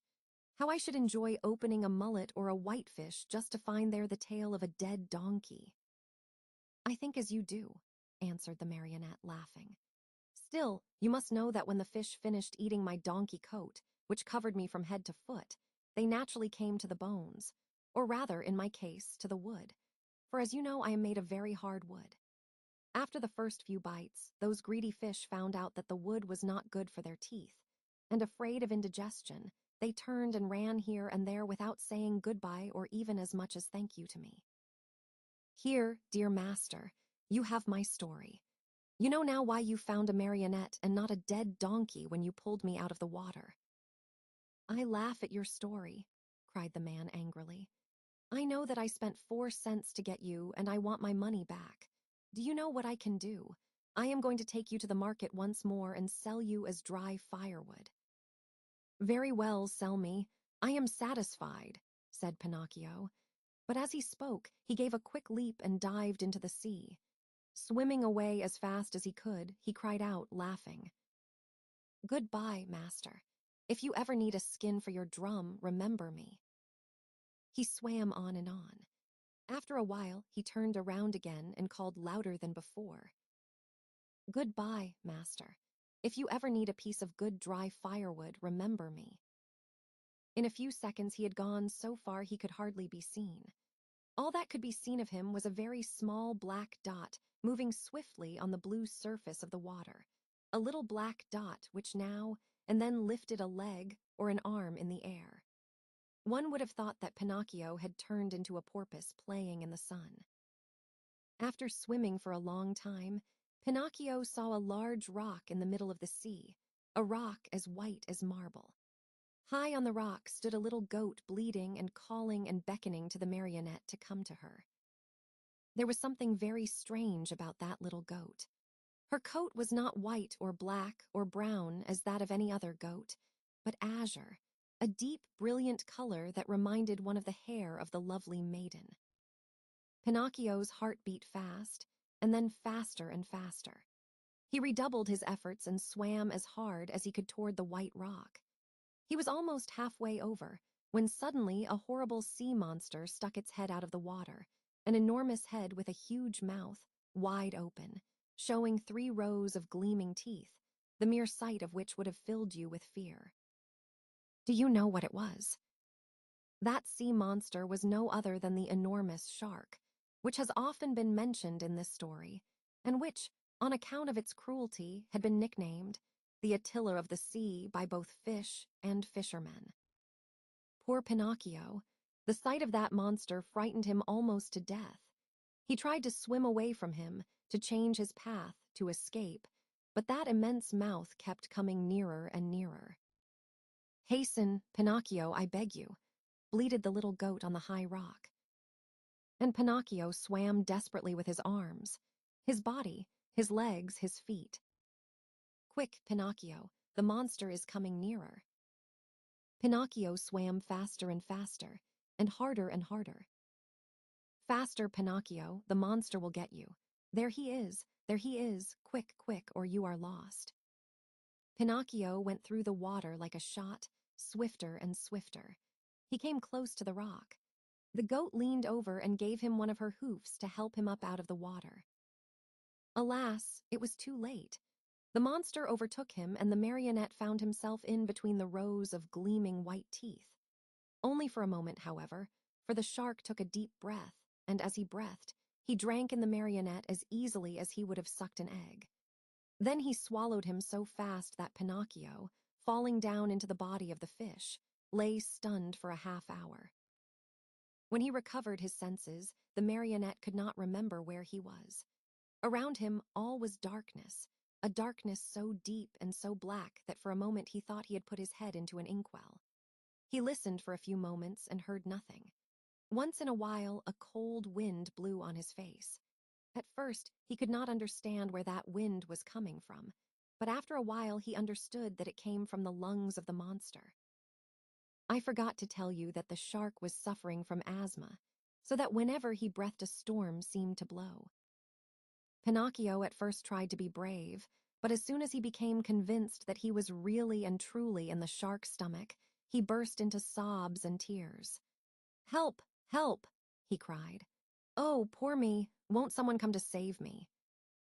"Who is there to help you, unhappy boy?" said a rough voice, like a guitar out of tune. "Who is talking?" asked Pinocchio, frozen with terror. "It is I, a poor tunny swallowed by the shark at the same time as you. And what kind of a fish are you?" "I have nothing to do with fishes. I am a marionette." "If you are not a fish, why did you let this monster swallow you?" "I didn't let him. He chased me and swallowed me without even a by your leave. And now what are we to do here in the dark?" "Wait until the shark has digested us both, I suppose." "But I don't want to be digested," shouted Pinocchio, starting to sob. "Neither do I," said the tunny. "But I am wise enough to think that if one is born a fish, it is more dignified to die under the water than in the frying pan." "What nonsense!" cried Pinocchio. "Mine is an opinion," replied the tunny, "and opinions should be respected." "But I want to get out of this place. I want to escape." "Go if you can." "Is this shark that has swallowed us very long?" asked the marionette. "His body, not counting the tail, is almost a mile long." While talking in the darkness, Pinocchio thought he saw a faint light in the distance. "What can that be?" he said to the tunny. "Some other poor fish, waiting as patiently as we to be digested by the shark." "I want to see him. He may be an old fish and may know some way of escape." "I wish you all good luck, dear marionette." "Goodbye, tunny." "Goodbye, marionette, and good luck." "When shall I see you again?" "Who knows? It is better not to think about it." Chapter 35. In the shark's body, Pinocchio finds whom? Read this chapter, my children, and you will know. Pinocchio, as soon as he had said goodbye to his good friend, the tunny, tottered away in the darkness and began to walk as well as he could toward the faint light which glowed in the distance. As he walked, his feet splashed in a pool of greasy and slippery water, which had such a heavy smell of fish fried in oil that Pinocchio thought it was Lent. The farther on he went, the brighter and clearer grew the tiny light. On and on he walked till finally he found, I give you 1,000 guesses, my dear children. He found a little table set for dinner and lighted by a candle stuck in a glass bottle, and near the table sat a little old man, white as the snow, eating live fish. They wriggled so that, now and again, one of them slipped out of the old man's mouth and escaped into the darkness under the table. At this sight, the poor marionette was filled with such great and sudden happiness that he almost dropped in a faint. He wanted to laugh, he wanted to cry, he wanted to say 1,001 things, but all he could do was to stand still, stuttering and stammering brokenly. At last, with a great effort, he was able to let out a scream of joy, and opening wide his arms, he threw them around the old man's neck. "Oh, father, dear father, have I found you at last? Now I shall never, never leave you again." "Are my eyes really telling me the truth?" answered the old man, rubbing his eyes. "Are you really my own dear Pinocchio?" "Yes, yes, yes. It is I. Look at me. And you have forgiven me, haven't you? Oh, my dear father, how good you are. And to think that oh, but if you only knew how many misfortunes have fallen on my head and how many troubles I have had.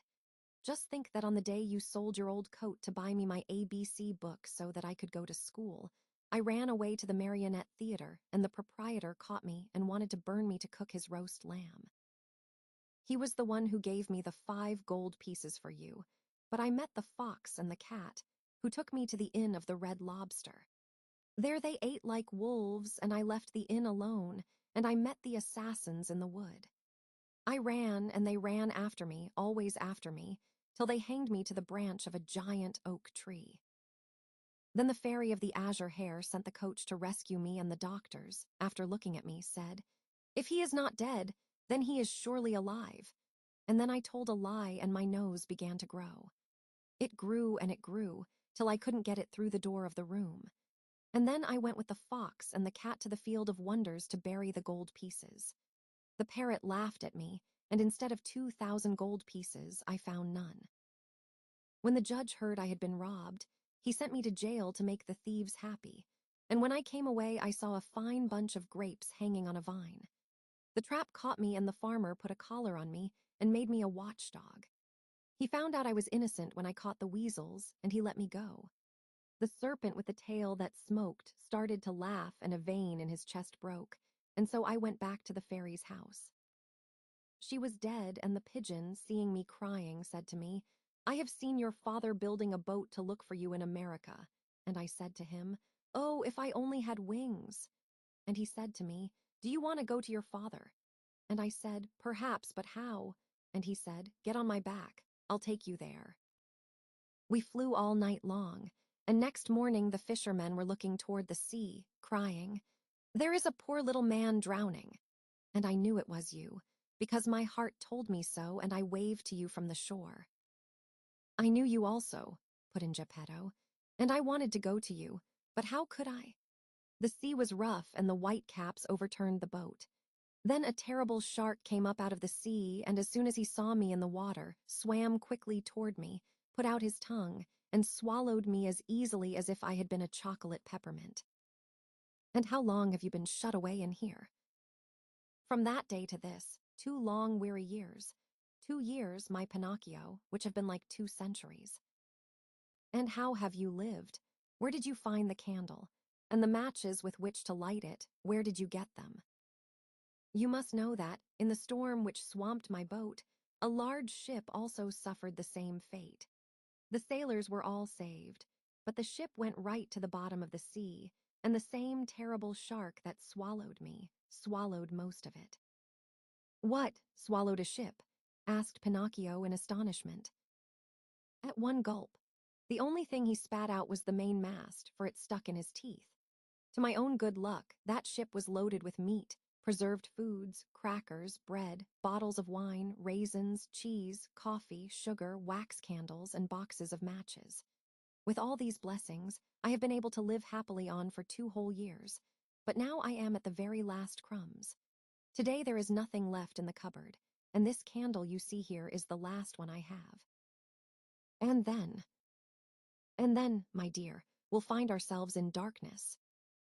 "Then, my dear father," said Pinocchio, "there is no time to lose. We must try to escape." "Escape how?" "We can run out of the shark's mouth and dive into the sea." "You speak well, but I cannot swim, my dear Pinocchio." "Why should that matter? You can climb on my shoulders, and I, who am a fine swimmer, will carry you safely to the shore." "Dreams, my boy," answered Geppetto, shaking his head and smiling sadly. "Do you think it possible for a marionette, a yard high, to have the strength to carry me on his shoulders and swim? Try it and see. And in any case, if it is written that we must die, we shall at least die together." Not adding another word, Pinocchio took the candle in his hand, and going ahead to light the way, he said to his father, "Follow me and have no fear." They walked a long distance through the stomach and the whole body of the shark. When they reached the throat of the monster, they stopped for a while to wait for the right moment in which to make their escape. I want you to know that the shark, being very old and suffering from asthma and heart trouble, was obliged to sleep with his mouth open. Because of this, Pinocchio was able to catch a glimpse of the sky filled with stars as he looked up through the open jaws of his new home. "The time has come for us to escape," he whispered, turning to his father. "The shark is fast asleep. The sea is calm, and the night is as bright as day. Follow me closely, dear father, and we shall soon be saved." No sooner said than done. They climbed up the throat of the monster till they came to that immense open mouth. There they had to walk on tiptoes, for if they tickled the shark's long tongue he might awaken, and where would they be then? The tongue was so wide and so long that it looked like a country road. The two fugitives were just about to dive into the sea when the shark sneezed very suddenly, and as he sneezed, he gave Pinocchio and Geppetto such a jolt that they found themselves thrown on their backs and dashed once more and very unceremoniously into the stomach of the monster. To make matters worse, the candle went out and father and son were left in the dark. And now, asked Pinocchio with a serious face. Now we are lost. Why lost? Give me your hand, dear father, and be careful not to slip. Where will you take me? We must try again. Come with me and don't be afraid. With these words, Pinocchio took his father by the hand, and always walking on tiptoes, they climbed up the monster's throat for a second time. They then crossed the whole tongue and jumped over 3 rows of teeth. But before they took the last great leap, the marionette said to his father, "Climb on my back and hold on tightly to my neck. I'll take care of everything else." As soon as Geppetto was comfortably seated on his shoulders, Pinocchio, very sure of what he was doing, dived into the water and started to swim. The sea was like oil, the moon shone in all splendor, and the shark continued to sleep so soundly that not even a cannon shot would have awakened him. Chapter 36. Pinocchio finally ceases to be a marionette and becomes a boy. "My dear father, we are saved," cried the marionette. "All we have to do now is to get to the shore, and that is easy." Without another word, he swam swiftly away in an effort to reach land as soon as possible. All at once, he noticed that Geppetto was shivering and shaking as if with a high fever. Was he shivering from fear or from cold? Who knows? Perhaps a little of both. But Pinocchio, thinking his father was frightened, tried to comfort him by saying, "Courage, father. In a few moments we shall be safe on land." "But where is that blessed shore?" asked the little old man, more and more worried as he tried to pierce the faraway shadows. "Here I am searching on all sides, and I see nothing but sea and sky." "I see the shore," said the marionette. "Remember, father, that I am like a cat. I see better at night than by day." Poor Pinocchio pretended to be peaceful and contented, but he was far from that. He was beginning to feel discouraged, his strength was leaving him, and his breathing was becoming more and more labored. He felt he could not go on much longer, and the shore was still far away. He swam a few more strokes. Then he turned to Geppetto and cried out weakly, "Help me, father, help, for I am dying." Father and son were really about to drown when they heard a voice like a guitar out of tune call from the sea. "What is the trouble?" "It is I and my poor father." "I know the voice. You are Pinocchio." "Exactly. And you?" "I am the tunny, your companion in the shark's stomach." "And how did you escape?"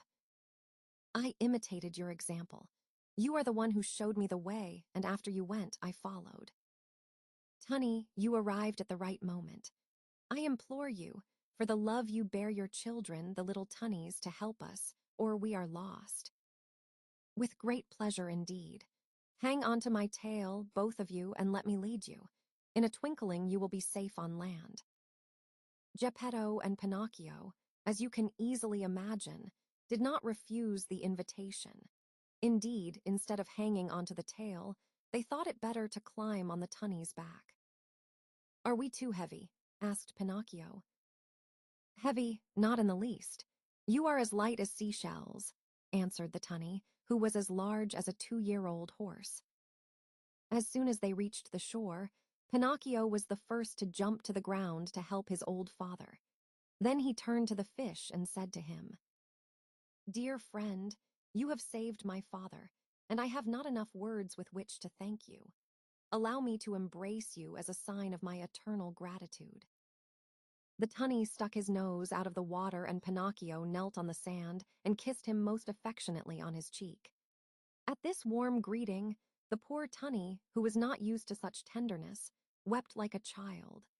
He felt so embarrassed and ashamed that he turned quickly, plunged into the sea, and disappeared. In the meantime, day had dawned. Pinocchio offered his arm to Geppetto, who was so weak he could hardly stand, and said to him, "Lean on my arm, dear father, and let us go. We will walk very, very slowly, and if we feel tired, we can rest by the wayside." "And where are we going?" asked Geppetto. "To look for a house or a hut where they will be kind enough to give us a bite of bread and a bit of straw to sleep on." They had not taken 100 steps when they saw two rough-looking individuals sitting on a stone begging for alms. It was the fox and the cat, but one could hardly recognize them. They looked so miserable. The cat, after pretending to be blind for so many years, had really lost the sight of both eyes. And the fox, old, thin, and almost hairless, had even lost his tail. That sly thief had fallen into deepest poverty, and one day he had been forced to sell his beautiful tail for a bite to eat. "Oh, Pinocchio," he cried in a tearful voice, "give us some alms, we beg of you. We are old, tired, and sick." "Sick," repeated the cat. "Addio, false friends," answered the marionette. "You cheated me once, but you will never catch me again. Believe us, today we are truly poor and starving." "Starving," repeated the cat. "If you are poor, you deserve it.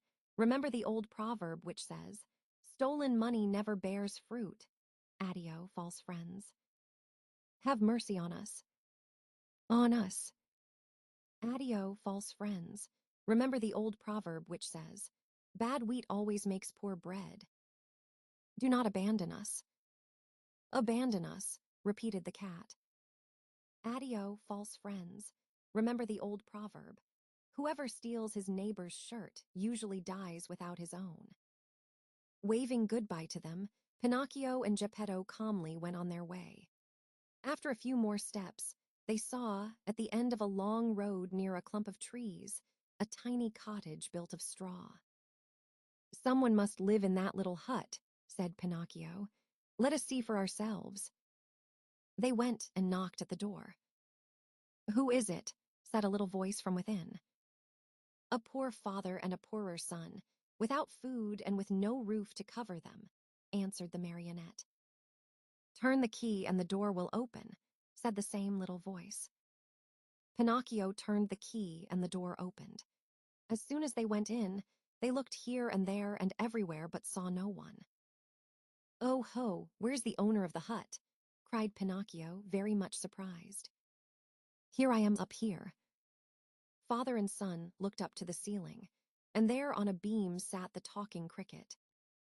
"Oh, my dear cricket," said Pinocchio, bowing politely. "Oh, now you call me your dear cricket, but do you remember when you threw your hammer at me to kill me?"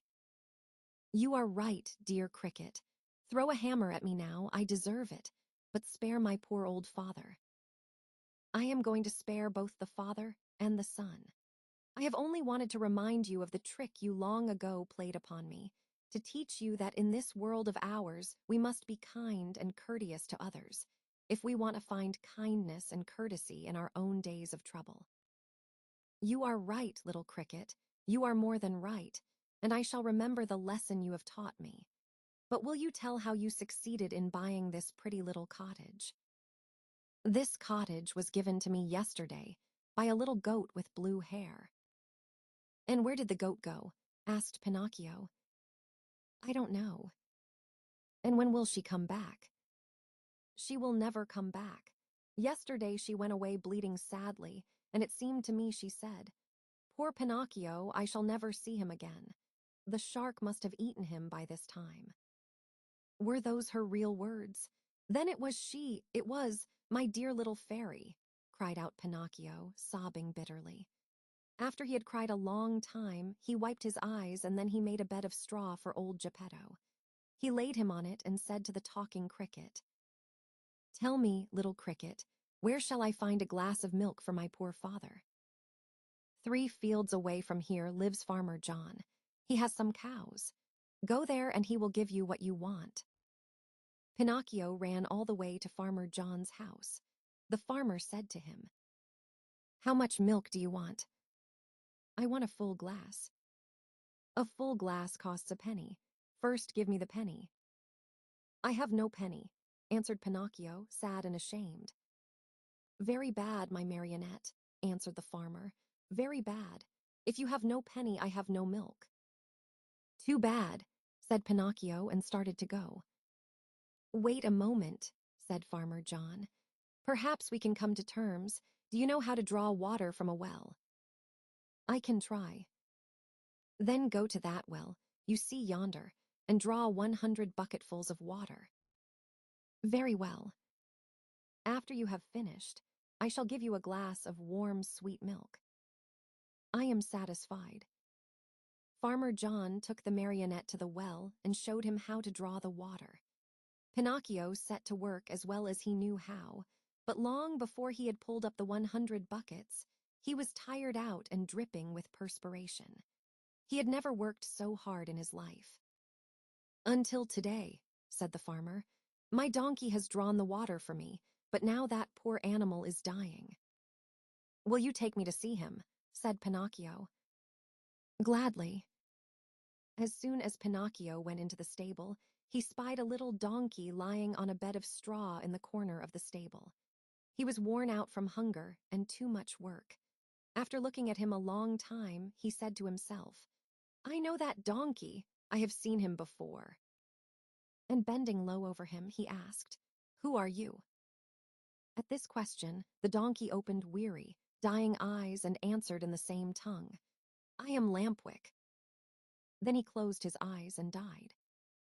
Oh, my poor Lampwick, said Pinocchio in a faint voice, as he wiped his eyes with some straw he had picked up from the ground. Do you feel so sorry for a little donkey that has cost you nothing? Said the farmer. What should I do, I who have paid my good money for him? But, you see, he was my friend. Your friend? A classmate of mine. What? Shouted Farmer John, bursting out laughing. What, you had donkeys in your school? How you must have studied. The marionette, ashamed and hurt by those words, did not answer, but taking his glass of milk returned to his father. From that day on, for more than 5 months, Pinocchio got up every morning just as dawn was breaking and went to the farm to draw water. And every day he was given a glass of warm milk for his poor old father, who grew stronger and better day by day. But he was not satisfied with this. He learned to make baskets of reeds and sold them. With the money he received, he and his father were able to keep from starving. Among other things, he built a rolling chair, strong and comfortable, to take his old father out for an airing on bright, sunny days. In the evening, the marionette studied by lamplight. With some of the money he had earned, he bought himself a second-hand volume that had a few pages missing, and with that he learned to read in a very short time. As far as writing was concerned, he used a long stick at one end of which he had whittled a long, fine point. Ink he had none, so he used the juice of blackberries or cherries. Little by little his diligence was rewarded. He succeeded, not only in his studies, but also in his work, and a day came when he put enough money together to keep his old father comfortable and happy. Besides this, he was able to save the great amount of 50 pennies. With it, he wanted to buy himself a new suit. One day, he said to his father, I am going to the marketplace to buy myself a coat, a cap, and a pair of shoes. When I come back, I'll be so dressed up, you will think I am a rich man. He ran out of the house and up the road to the village, laughing and singing. Suddenly he heard his name called, and looking around to see whence the voice came, he noticed a large snail crawling out of some bushes. Don't you recognize me? Said the snail. Yes and no. Do you remember the snail that lived with the fairy with azure hair? Do you not remember how she opened the door for you one night and gave you something to eat? I remember everything, cried Pinocchio. Answer me quickly, pretty snail, where have you left my fairy? What is she doing? Has she forgiven me? Does she remember me? Does she still love me? Is she very far away from here? May I see her? At all these questions, tumbling out one after another, the snail answered, calm as ever. My dear Pinocchio, the fairy is lying ill in a hospital. In a hospital? Yes, indeed. She has been stricken with trouble and illness, and she hasn't a penny left with which to buy a bite of bread. Really? Oh, how sorry I am. My poor, dear little fairy. If I had 1,000,000, I should run to her with it. But I have only 50 pennies. Here they are. I was just going to buy some clothes. Here, take them, little snail, and give them to my good fairy. What about the new clothes? What does that matter? I should like to sell these rags I have on to help her more. Go and hurry. Come back here within a couple of days and I hope to have more money for you. Until today I have worked for my father. Now I shall have to work for my mother also. Goodbye, and I hope to see you soon. The snail, much against her usual habit, began to run like a lizard under a summer sun. When Pinocchio returned home, his father asked him, "And where is the new suit?" "I couldn't find one to fit me. I shall have to look again some other day." That night, Pinocchio, instead of going to bed at 10 o'clock, waited until midnight, and instead of making 8 baskets, he made 16. After that he went to bed and fell asleep. As he slept, he dreamed of his fairy, beautiful, smiling, and happy, who kissed him and said to him, "Bravo, Pinocchio. In reward for your kind heart, I forgive you for all your old mischief. Boys who love and take good care of their parents when they are old and sick deserve praise even though they may not be held up as models of obedience and good behavior. Keep on doing so well, and you will be happy." At that very moment, Pinocchio awoke and opened wide his eyes. What was his surprise and his joy when, on looking himself over, he saw that he was no longer a marionette, but that he had become a real live boy. He looked all about him, and instead of the usual walls of straw, he found himself in a beautifully furnished little room, the prettiest he had ever seen. In a twinkling, he jumped down from his bed to look on the chair standing near. There, he found a new suit, a new hat, and a pair of shoes. As soon as he was dressed, he put his hands in his pockets and pulled out a little leather purse on which were written the following words: "The fairy with azure hair returns 50 pennies to her dear Pinocchio, with many thanks for his kind heart." The marionette opened the purse to find the money, and behold, there were 50 gold coins. Pinocchio ran to the mirror. He hardly recognized himself. The bright face of a tall boy looked at him with wide-awake blue eyes, dark brown hair, and happy, smiling lips. Surrounded by so much splendor, the marionette hardly knew what he was doing. He rubbed his eyes 2 or 3 times, wondering if he were still asleep or awake, and decided he must be awake. "And where is father?" he cried suddenly. He ran into the next room, and there stood Geppetto, grown years younger overnight, spick and span in his new clothes and gay as a lark in the morning. He was once more Mastro Geppetto, the wood carver, hard at work on a lovely picture frame, decorating it with flowers and leaves and heads of animals. "Father, father, what has happened? Tell me if you can," cried Pinocchio, as he ran and jumped on his father's neck. "This sudden change in our house is all your doing, my dear Pinocchio," answered Geppetto. "What have I to do with it?" "Just this. When bad boys become good and kind, they have the power of making their homes gay and new with happiness. I wonder where the old Pinocchio of wood has hidden himself." "There he is," answered Geppetto, and he pointed to a large marionette leaning against a chair, head turned to one side, arms hanging limp and legs twisted under him. After a long, long look, Pinocchio said to himself with great content, "How ridiculous I was as a marionette, and how happy I am now that I have become a real boy.